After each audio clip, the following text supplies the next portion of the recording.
അപ്പോൾ കുട്ടിക്കാലത്തെ കാര്യങ്ങൾ തന്നെ വെച്ച് തുടങ്ങാം.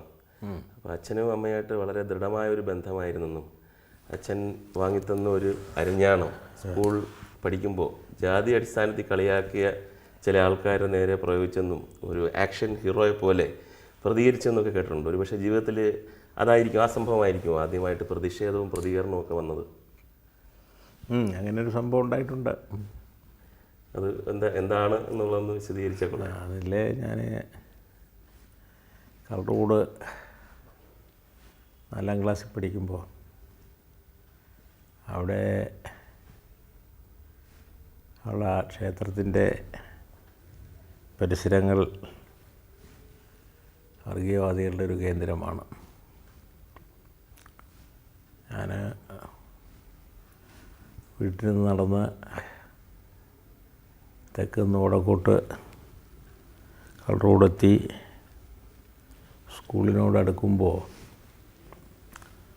നീ എല്ലാം എന്തിനാണ് പള്ളിക്കൂടത്തിൽ പോകുന്നത്,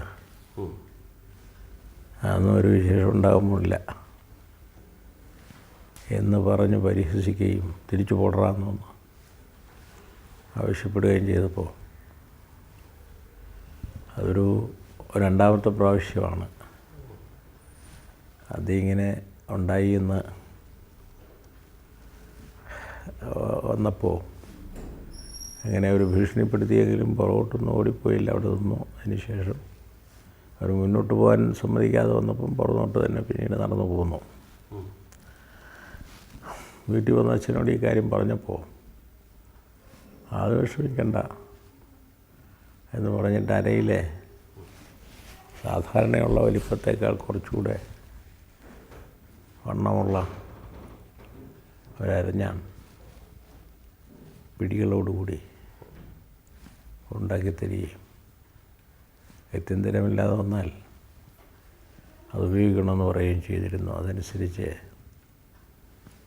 പിന്നെ അവരിങ്ങനെ പുറകോട്ടോടാ പള്ളിക്കൂടത്തിൽ പോകേണ്ട കാര്യമില്ല, എനിക്കൊന്നും പഠിക്കാനുള്ളതല്ല, കളറോട്ട് സ്കൂളെന്ന് പറഞ്ഞിട്ട് 5-8 പേരിങ്ങനെ മുന്നോട്ട് വന്നപ്പോൾ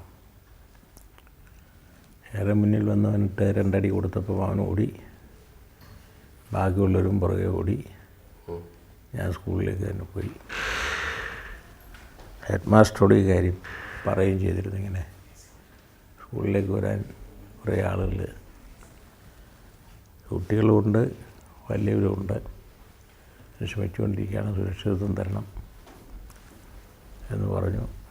അദ്ദേഹം അതിന് പിന്നീടുള്ള അറേഞ്ച്മെൻറ്റ് ചെയ്യിച്ച് അങ്ങനൊരു സംഭവം ഉണ്ടായിട്ടുണ്ട്. അപ്പോൾ ഈ സംഭവം നടക്കുമ്പോൾ ഒറ്റയ്ക്കായിരുന്നു? അതെ. അപ്പോൾ ഈ കൂടെയുള്ള ഈ സഹപാഠികൾ, അതായത് ഇതിൻ്റെ ഒരു ഇതിൽ കൂട്ടിന് അല്ലെങ്കിൽ സഹായത്തിനൊന്നും വന്നില്ല? ഇല്ല, ഞാൻ അന്നേരം പിന്നെ തനിച്ചേ ഉണ്ടായിരുന്നുള്ളൂ. അപ്പോൾ പിൽക്കാലത്ത് പിന്നെ ഇവർ ശല്യപ്പെടുത്താനൊന്നും വന്നിട്ടില്ല. അപ്പോൾ ആ ഒരു സംഭവത്തോടുകൂടി അതൊരു ശുദ്ധികലശലായിരുന്നു. അതെ. ടീച്ചർ ഹെഡ് മാസ്റ്ററും അതിൽ ഇടപെട്ട് അവരുടെ രക്ഷകർത്താക്കളൊക്കെ വിളിച്ച് സംസാരിച്ച് കാണണം. പിന്നീട് സംഭവങ്ങളൊന്നും ഉണ്ടായിട്ടില്ല.